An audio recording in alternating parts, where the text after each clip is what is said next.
Bonjour à tous, bonjour les amis et bienvenue à cette présentation où je vais vous montrer comment créer un compte MyEtherWallet, vous présenter ce que c'est qu'une clé privée et une clé publique.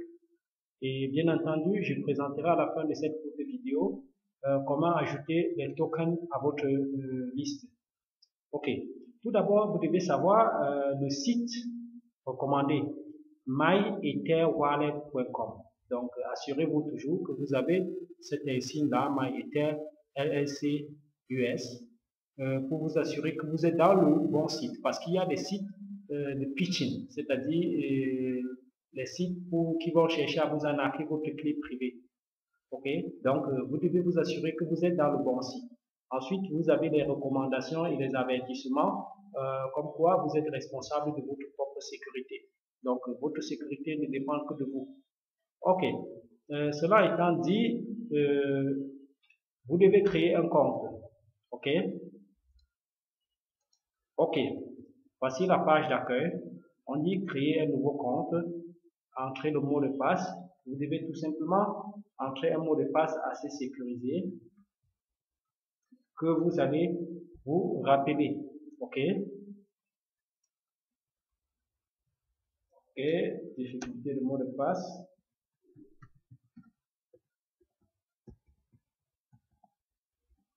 Ok, je clique sur créer. Ensuite, la première chose à faire, c'est de sauvegarder le keystore appelé le JSON file. Ok, on télécharge ce fichier et on le sauvegarde dans un endroit sûr de votre machine ou pourquoi pas dans un support externe pour éviter de se faire pirater. Parce que si on vous pirate ce fichier et votre mot de passe, la personne peut avoir accès à tous votre compte et ainsi faire ce qu'il en veut de votre compte. Ok, je le télécharge. Par défaut, il ira dans le dossier téléchargement. Bien après, c'est ce fichier UTC 2018, ainsi de suite, un long code pour le chiffrement. Une fois que j'ai téléchargé, je viens sur je comprends et je continue.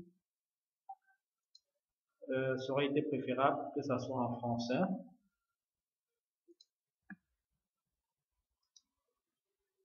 Ok, ça c'est votre clé privée. Vous la copiez, ok, vous la sauvegardez quelque part. Ne la montrez jamais à quelqu'un. Ok.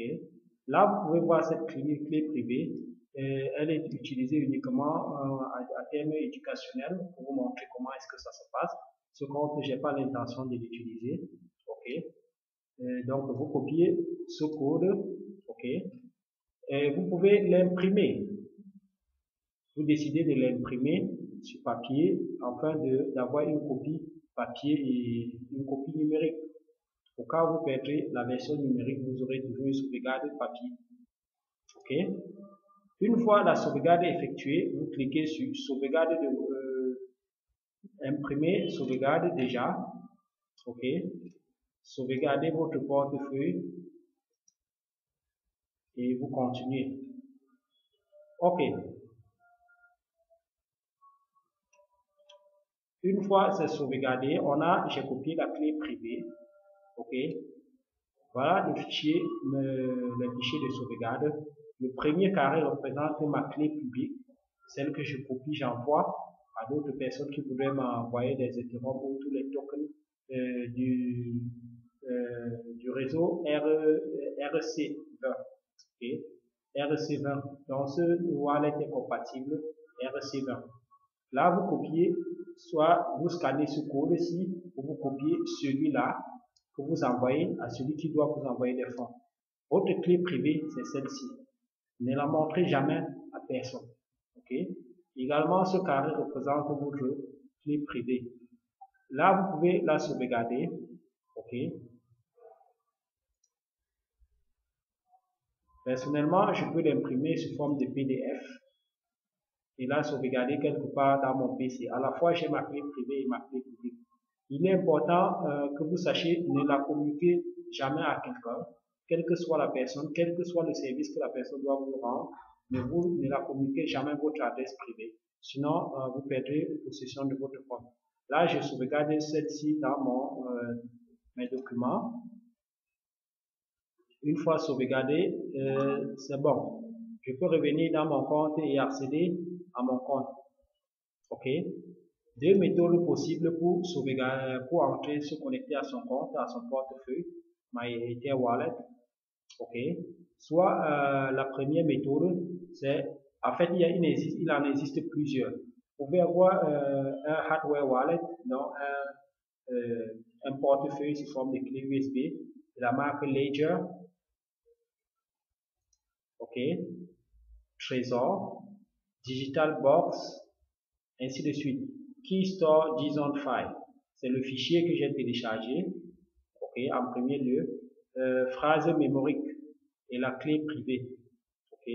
Je choisis la méthode de la clé privée, elle est la plus simple, et vous recevrez des indications vous disant que c'est pas la meilleure méthode de se connecter, c'est vrai, mais elle a pour avantage d'être facile et assez accessible.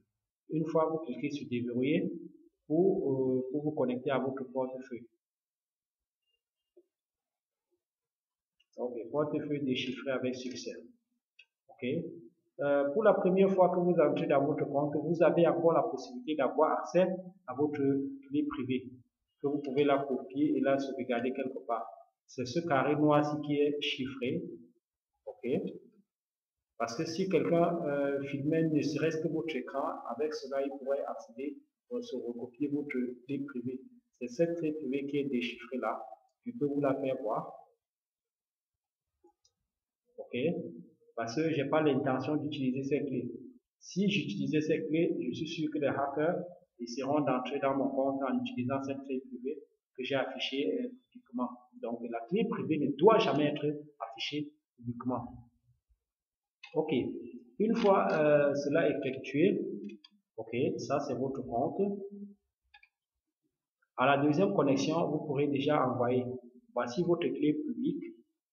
Quand vous devez recevoir les fonds de quelqu'un, vous copiez cette adresse-ci et puis vous lui envoyez tout simplement les fonds. Vous recevez tout simplement des fonds. Et en ce qui concerne les tokens, ok, le but de ce tutoriel, c'est montrer à une catégorie de personnes qui peuvent profiter de ce qu'on a appelé les drops, les tokens qui sont distribués gratuitement afin d'augmenter la communauté, la monnaie naissante. Ok. Là, on peut cliquer sur Show All Tokens pour voir tous les tokens déjà créés depuis le début. Ou, ok, ou on peut décider de personnaliser. Ok. Quand vous cliquez sur personnaliser, ça veut dire les tokens que vous avez déjà reçus. Vous copiez l'adresse du contrat, le smart contract qui est juste une adresse comme une adresse publique, comme celle que je vous ai montrée plus haut. Le symbole, c'est par exemple le Bitcoin, c'est BTC, Ethereum, c'est ETH. Quel est le symbole de cette monnaie? Ensuite, vous reverrez les décimales. Ok, vous cliquez sur décimales, vous remplissez décimales. Il y en aura qui vont définir la décimale à 18, 19. Toutes ces informations, vous recevrez de la personne ou de qui vous avez reçu les tokens, ou celui qui a créé le token et qui les distribue ou qui les vend. Si vous ne pouvez pas, ok, vous avez utilisé votre adresse pour recevoir des tokens. Vous n'avez pas ces informations. Une fois que vous avez reçu les tokens, ils vont se loger dans Etherscan. Quand vous cliquez sur Etherscan, ça va vous montrer les transactions reçues et ça va vous donner tous les détails dont vous avez besoin pour configurer personnellement ce formulaire. On va vous donner l'adresse publique, le symbole et les décimales. Tout cela se trouve quand vous allez à MyETHScan. Ceci dit, je vous remercie d'avoir suivi cette vidéo. En dessous, vous verrez le lien pour la vidéo expliquant le airdrop et la chaîne Telegram où vous pourrez recevoir des informations gratuitement pour profiter de ces différentes opportunités. Si vous n'êtes pas encore abonné à ma page, à ma chaîne, je vous en prie, cliquez sur m'abonner et si la vidéo vous a intéressé, merci de mettre un like. Bye bye.